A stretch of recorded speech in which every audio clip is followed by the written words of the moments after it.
Hello friends. Concept समझने के अपने फ़ायदे होते हैं। हर चीज़ को कॉन्सेप्चुअली समझना भी चाहिए।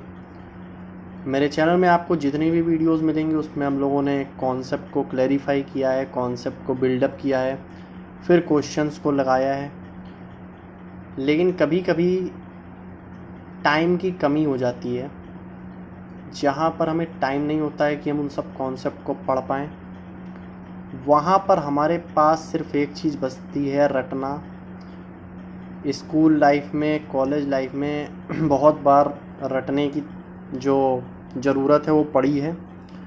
और जिन लोगों के एग्ज़ाम अनाउंस होने लगे हैं, जैसे कि एयरफोर्स, वाई ग्रुप का एग्ज़ाम, एसएससी, एमटीएस का एग्ज़ाम अभी पोस्टपोन हुआ है पर जल्दी हो जाएगा, केसेस कम होने लगे हैं।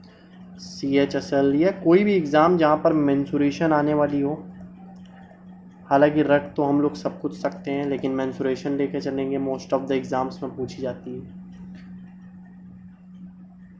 रटना और कॉन्सेप्चुअली समझने में बस इतना ही फ़र्क है कि ये हमेशा याद रहेगा, ये जल्दी भूल जाएंगे। लेकिन एग्ज़ाम है, नीड ऑफ आवर है रटना, तो हम लोग रटेंगे।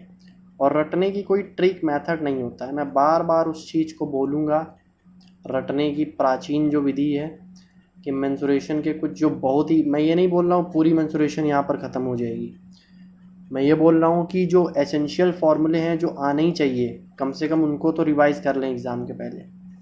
और ये पार्ट 1 है, पार्ट 2 भी आ जाएगा अगर इसमें अच्छे खासे व्यूज़ आते हैं तो मैं बार बार वही चीज़ बोलता जाऊँगा, फार्मूले बोलता जाऊँगा, दोहराता जाऊँगा। एक फार्मूला 2-2, 3-3, 4-4, हो सकता है 5-5, 6-6 बार भी बोल दूँ। आप भी साथ में रफ शीट लेकर उस फार्मूले को 5-5, 6-6 बार लिख लीजिएगा। ओके, सो चलिए शुरू करते हैं, देखते हैं क्या होता है। सो दिस इज स्क्वायर, इसको तो रटने की भी ज़रूरत नहीं है। All the angles are 90 degree.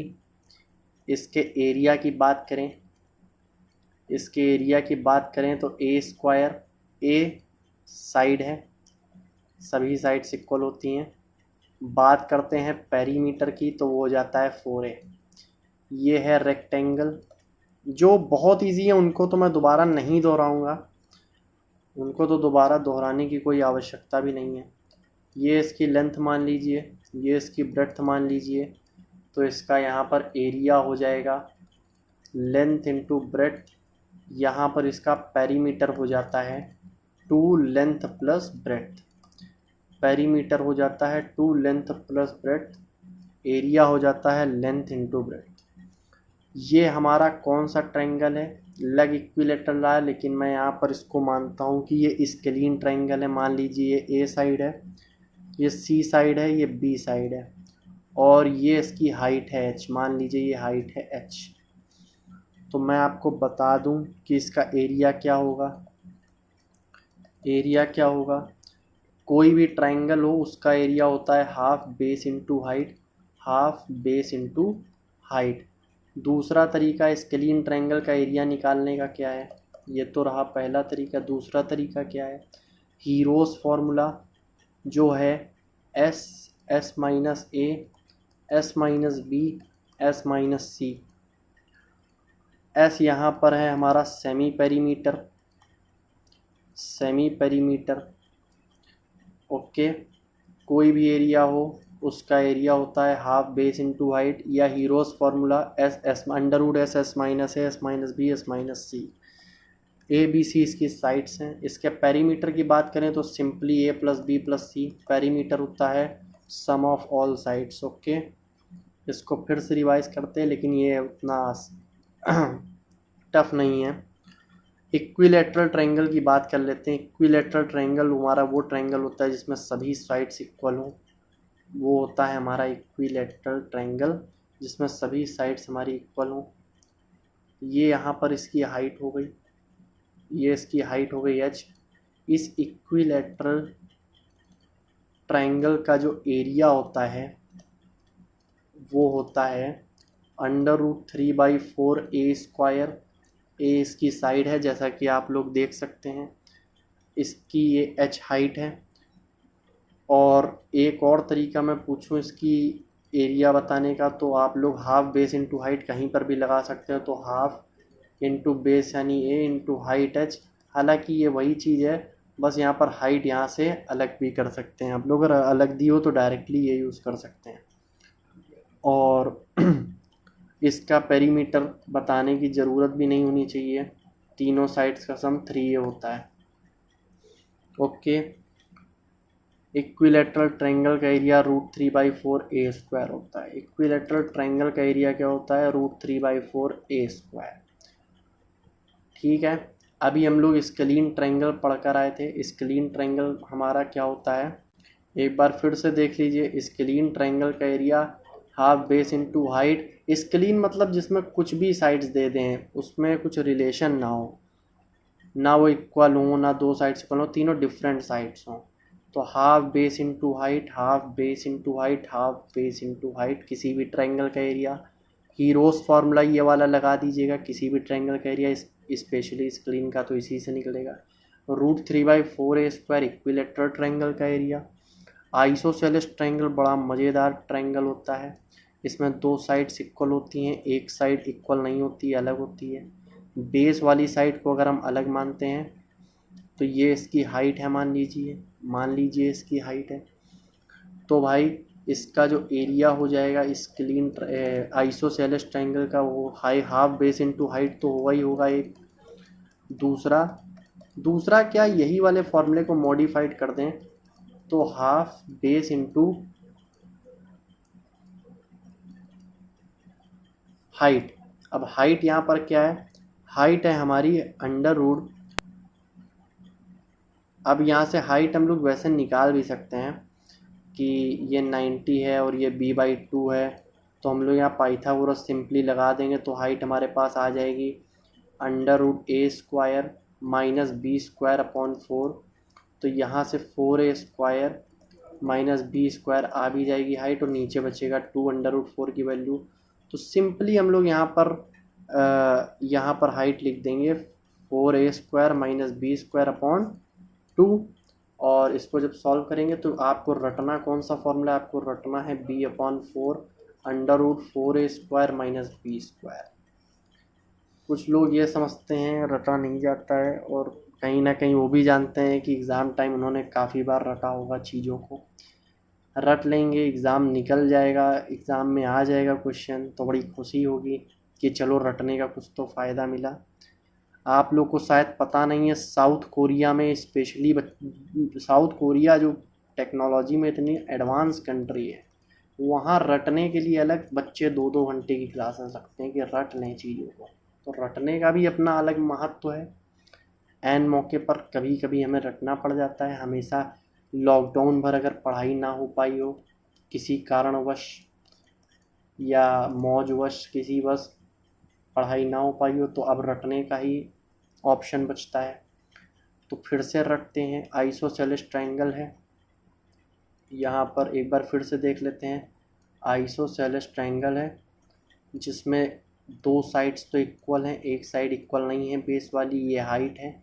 इसका एरिया हम लोग डायरेक्टली याद रखेंगे, क्या होता है b/4 √4a² माइनस b²। बताइए,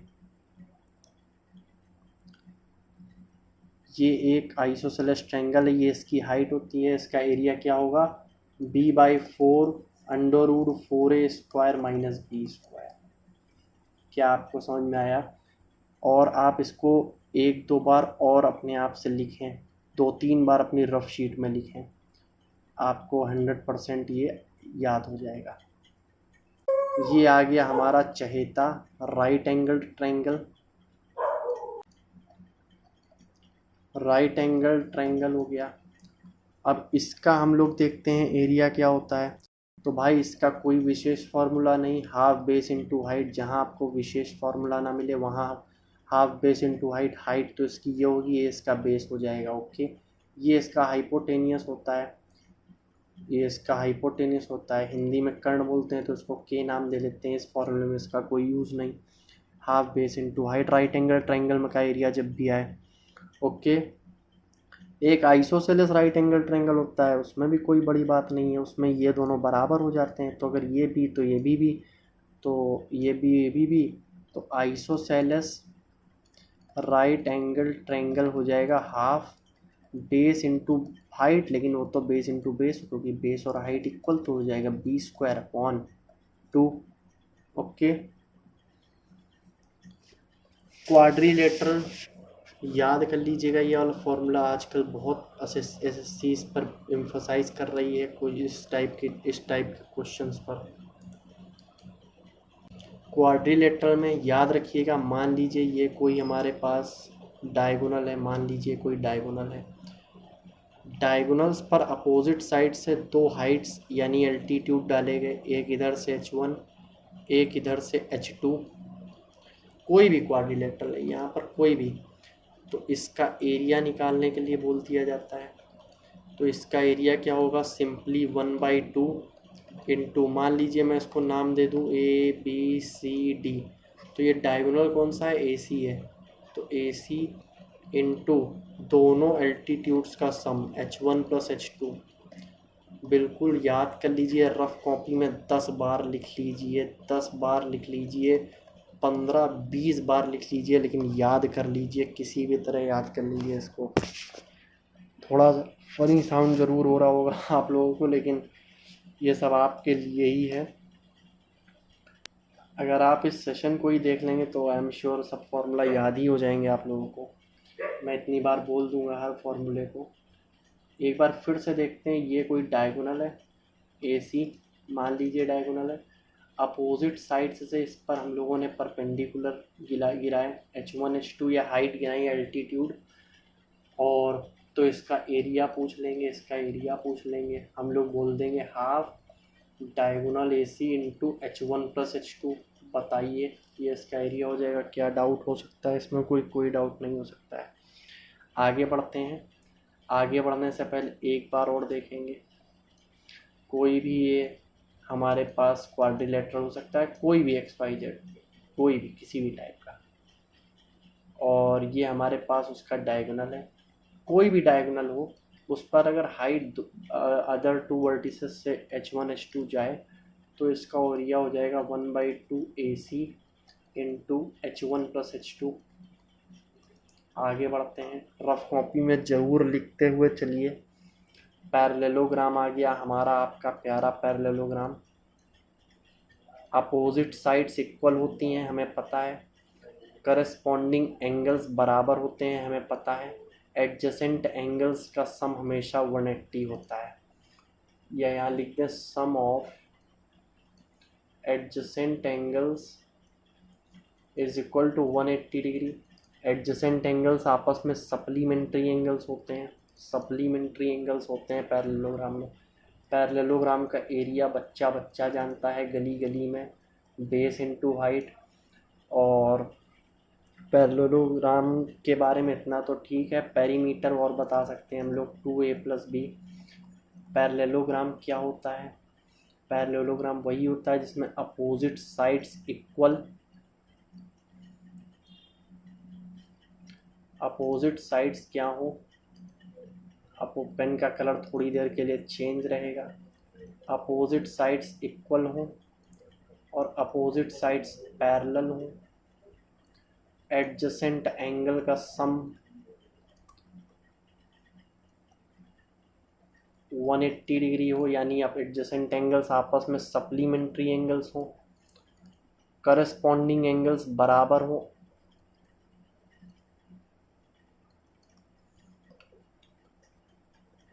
करस्पॉन्डिंग एंगल्स मतलब जब भी हम डायगोनल यहाँ पर खींच दें तो दो ट्रायंगल बन जाते हैं, इसका करस्पॉन्डिंग एंगल ये होगा, आपस में बराबर होंगे। ओके, और भी कुछ बातें कर सकते हैं पैरेललोग्राम के बारे में, जैसे कि बोल सकते हैं अब एडजेसेंट एंगल्स क्या होगा, इसका एडजेसेंट मतलब साथ लगा हुआ एंगल हो। अब हम लोग बोल सकते हैं जहाँ पे भी Z बने वो इंटीरियर अल्टरनेट एंगल्स हैं, आपस में बराबर होंगे, ये x तो ये भी x। ओके, तो जाहिर मतलब आशा करता हूँ आपको ये बात समझ में आई होगी। और इसके जो डायगोनल्स होते हैं वो एक दूसरे को बाइसेक्ट करते हैं डायगोनल्स। चलिए आगे बढ़ते हैं।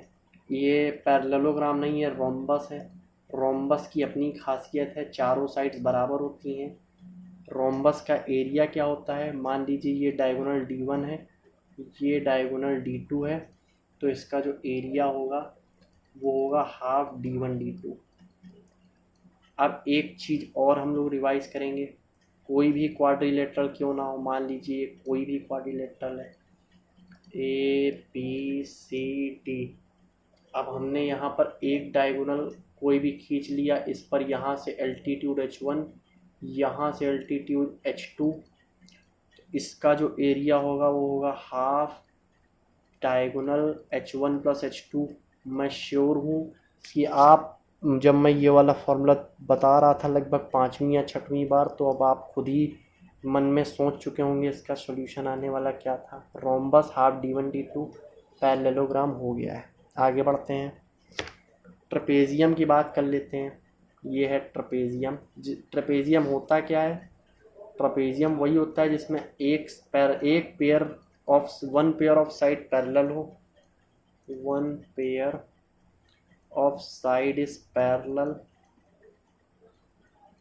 One pair of side parallel हो, ओके, और एक पैरेलल ना हो, ओके।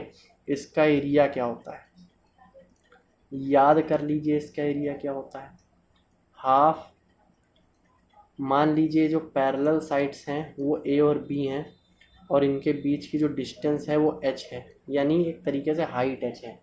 तो ये जो पैरेलल लाइंस होती हैं उनका सम हाफ पैरेलल लाइंस का सम और इन्हीं दो पैरेलल लाइंस के बीच की दूरी जो कि h है, ये इसका एरिया होगा। क्या होता है ट्रेपेजियम का एरिया, ट्रेपेजियम का होता है half sum of parallel sides into height. Height मतलब डिस्टेंस बिटवीन देम, यानी कि दोनों पैरेलल लाइंस। फिर से लिखेंगे हाफ दोनों साइड्स का सम पैरेलल वाली, उनके बीच की दूरी, बस ये हो गया ट्रेपेजियम का फॉर्मूला। आगे बढ़ेंगे, हमारा आपका सबका प्यारा हेक्सागन। सिर्फ हेक्सागन बोलेंगे तो इसकी डिसरिस्पेक्ट होगी, रेगुलर हेक्सागन बोलेंगे तब हमें पता चलेगा कि बिल्कुल सही बात है। रेगुलर का मतलब होता है सभी साइड्स इक्वल होनी चाहिए। इसका एरिया बताना रटने की भी ज़रूरत नहीं है, एक बात बता दूंगा, हमेशा याद रखेंगे। उसके पहले एक चीज़ बता दूं फिर से, ताकि रेगुलर हेक्सागन आप कभी जीवन में ना भूल पाएँ। ABC एक इक्विलेटरल ट्रायंगल है, और ABC इक्विलेटरल है तो ए इसका एरिया अभी हम लोग पढ़ के आए थे, √3/4 ए होता है यहाँ साइड, ओके। एक ही बार √3/4 है, मैंने 2 बार लिखा ताकि आपके दिमाग में 2 बार याद हो जाए, रट रहे हैं ना हम लोग। और ये जो एरिया होता है रेगुलर हेक्सागन का, ये रेगुलर हेक्सागन बनता कैसे आपको पता है, ये 6 इक्विलेटरल ट्रायंगल को मिलाकर बनता है। अगर आप ये सब मिला देंगे ऐसे सेंटर से तो आपको 6 मिल जाएंगे इक्विलेटरल ट्रायंगल। तो area of hexagon will be 6 into area of equilateral triangle.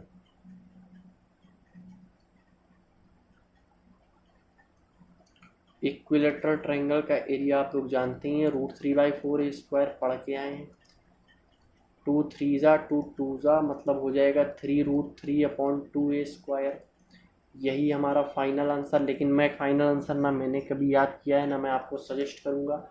अगर आप लोग ये समझ गए कि एक रेगुलर हेक्सागोन 6 इक्विलेटरल ट्रायंगल से मिलकर बनता है तो आप लोग ऑटोमेटिकली इसका आंसर दे पाएंगे,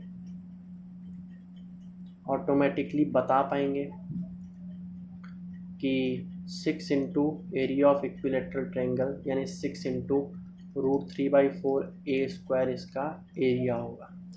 ऑक्टागोन की बात करते हैं, इसको भी रेगुलर देना शोभा है क्योंकि सारी ही साइड से हैं। तो आपको बता दूं इसका एरिया आप रट लीजिए, हम इसके पेरीमीटर तो मत ही पूछिए, 6 से हो जाएगा, ये 8 हो जाएगा, रेगुलर फिगर है, ओके।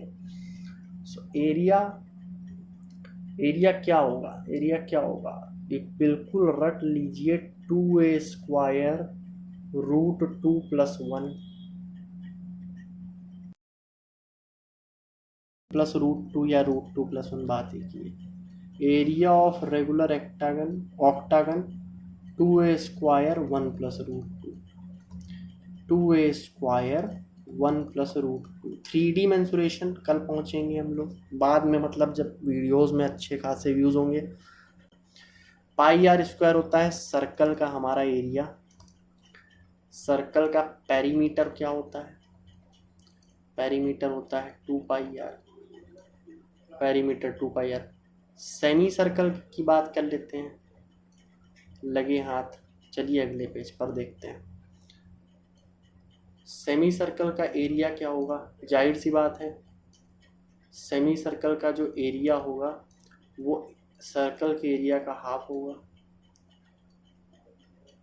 पेरीमीटर की बात करते हैं तो यहाँ पर हाफ मत कर दीजिएगा, वो तो 2πr था सर्कल का एरिया, लेकिन यहाँ पर क्या करेंगे, 2πr का आधा πr, बिल्कुल ठीक। लेकिन हम लोग देख रहे हैं रेडियस भी तो 2 टाइम्स ऐड हो रही है, तो +2r। फिर से सर्कल की बात करेंगे, सर्कल का एरिया है πr², पेरीमीटर है 2πr, और सेमी सर्कल का πr²/2, पेरीमीटर हो जाएगा πr + 2r, क्योंकि 2 बार रेडियस भी ऐड हो जाएगी। आगे बढ़ते हैं, ऑक्टागोन का एरिया भी हम लोग देख ही के आए थे।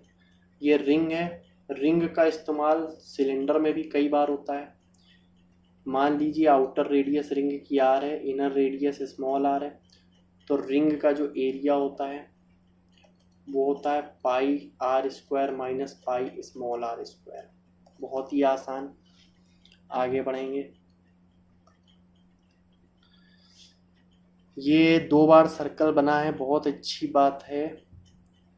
एक चीज और याद कर लीजिए यहाँ पर, एक चीज,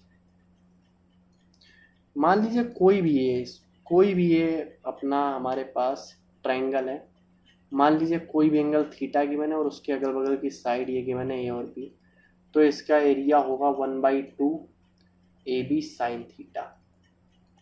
इसको बिल्कुल याद कर लीजिए। क्या बोला मैंने आपको बताया कि कोई भी ट्रायंगल है, एक एंगल थीटा है, उसकी जो इमर्जेंट लाइन है इस पॉइंट से अगल बगल वाली ए और बी है, तो उसका एरिया क्या हो जाएगा, ½ AB sin थीटा हो जाएगा। ये मान लीजिए सर्कल का सेंटर है, ये थीटा है, तो ये पूरा एक सेक्टर बन जाता है, ये पूरा एक सेक्टर बन जाता है। तो ये एरिया ऑफ सेक्टर आपको पता होना चाहिए कितना होता है, ये होता है πr² थीटा अपॉन 360। कितना होता है, πr² थीटा अपॉन 360। और ये आर्क हमारी L इतनी है इस सेक्टर के लिए, तो ये लेंथ ऑफ एन आर्क कितना हो जाएगा, ये लेंथ ऑफ एन आर्क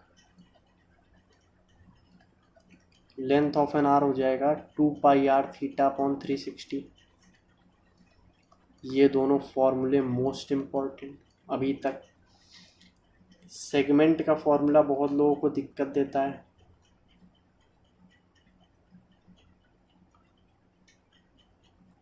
ये जो सेगमेंट होता है, मतलब कोई भी एक कॉर्ड होती है, सर्कल है, उसका अपना एक सेक्टर है, ये कॉर्ड है, ये कॉर्ड जो नीचे एक माइनर सेगमेंट बनाती है, एक मेजर सेगमेंट ऊपर होता है, इसका एरिया बहुत लोगों को दिक्कत देता है। तो अगर इस पूरे सेक्टर के एरिया में से इस ट्रायंगल का एरिया माइनस कर देंगे तो इस सेगमेंट यानी इस सेगमेंट का एरिया आ जाएगा।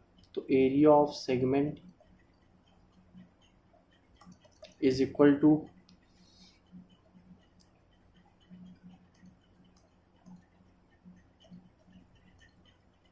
Area of segment is equal to πr² theta upon 360। ये तो हमारा हो गया पूरा सेक्टर का एरिया।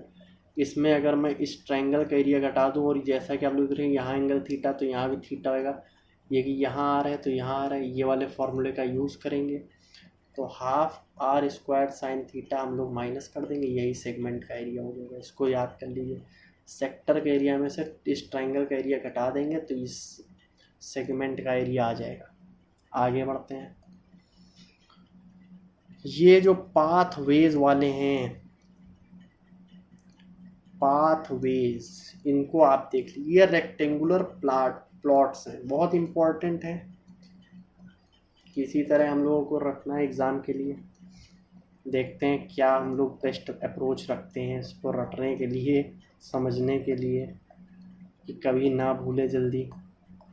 मान लीजिए ये जो पहली कंडीशन है, ये पहली कंडीशन है, ये दूसरी कंडीशन है, ये तीसरी कंडीशन है।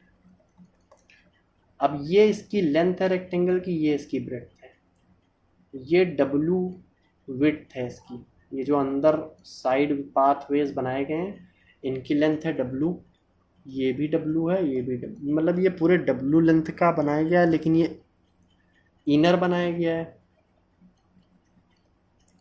इनर पाथवे है, मतलब जो रास्ता है वो डब्लू चौड़ाई का है, लेकिन वो रेक्टेंगुलर प्लॉट के अंदर बना है। यहाँ पर वो रेक्टेंगुलर प्लॉट के बाहर बना है, तो यहाँ पर ये एल और बी नहीं होगा, बल्कि ये एल और ये बी होगा, और ये डब्लू विड्थ का ये पाथवे बनाया गया है। ओके, सबसे पहले वाली कंडीशन में एरिया देख लेते हैं। सबसे पहले वाली कंडीशन में एरिया होगा L plus B minus W into W. दूसरी वाली कंडीशन में एरिया देख लेते हैं इनर पाथवे में। तो इनर पाथवे में एरिया कितना होगा? अब इनर पाथवे है तो कम ही होगा, एरिया कम हो जाएगा, तो ज़्यादा ही कम हो जाएगा, तो यहाँ 2W घटा देंगे और फिर ब्रैकेट बंद करके 2W से ही मल्टीप्लाई करवा देंगे।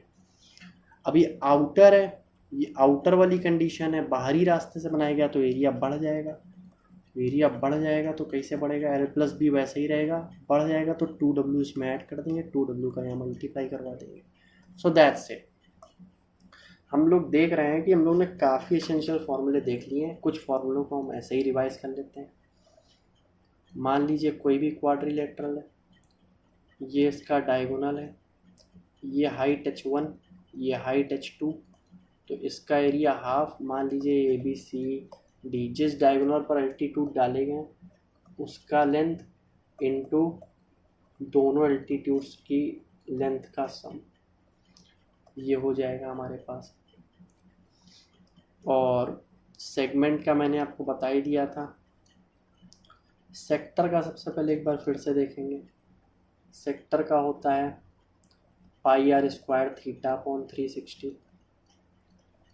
और अगर हमें सेगमेंट का चाहिए एरिया, मतलब इस चीज़ का एरिया चाहिए, तो इस पूरे सेक्टर के एरिया में से इस ट्रायंगल का एरिया माइनस कर देंगे। ट्रायंगल का एरिया माइनस करेंगे मतलब हाफ r² sin θ माइनस कर देंगे। कुछ लोग को फिर से पता लगेगा कि ये क्या हो गया भाई, तो कोई भी ट्रायंगल हो उसमें एक एंगल थीटा हो, ये साइड मान लीजिए ए हो, ये बी हो, तो इसका एरिया हाफ AB sin θ होता है। अब यहाँ ए और बी दोनों ही आ रहे तो r² हो गया, तो ये सेगमेंट का एरिया आ गया। और ऑक्टागोन का तो बिल्कुल भूलना ही नहीं है आप लोगों को। रेगुलर ऑक्टागोन का एरिया 2a² √2 + 1। हेक्सागन का एरिया मैंने आपको बताया था √3/4 इंटू a² इंटू 6, क्योंकि ये इक्विलेटरल ट्रायंगल का area 6 time equilateral triangle is equal to regular hexagon. Okay, so ring का मैं आपको बता दूं πR² माइनस πR²। वीडियो को 2-3 बार देख लीजिए, रफ कॉपी में खूब सारी बार लिख लीजिए, आप कभी नहीं भूलेंगे इस चीज़ को। सो आशा करता हूँ कि ये वीडियो आपके लिए थोड़ी हेल्पफुल रही होगी। और नेक्स्ट कोई भी चैप्टर का अगर आपको ऐसा वीडियो चाहिए तो प्लीज़ अच्छी खासी मात्रा में इसको शेयर ज़रूर करें और कमेंट में ज़रूर वीडियो के व्यूज़ के बारे में लिखें। कॉन्सेप्चुअल वीडियोस आते रहेंगे जिसमें हम लोग कॉन्सेप्ट बाकायदा समझ के ही सवाल लगाते हैं, क्वेश्चन सॉल्व करते हैं। एग्ज़ाम में हम लोग मेथड समझ जाएँ देख के, लेकिन कई बार एग्ज़ाम के पहले रिवीजन में हम लोगों को रटना पड़ता है, तो उस तरीके से मान लीजिए यहाँ पर एसेंशियल फार्मूलों को हम लोगों ने रटा। So thank you for visiting our channel. So please subscribe for further updates. Have a good day.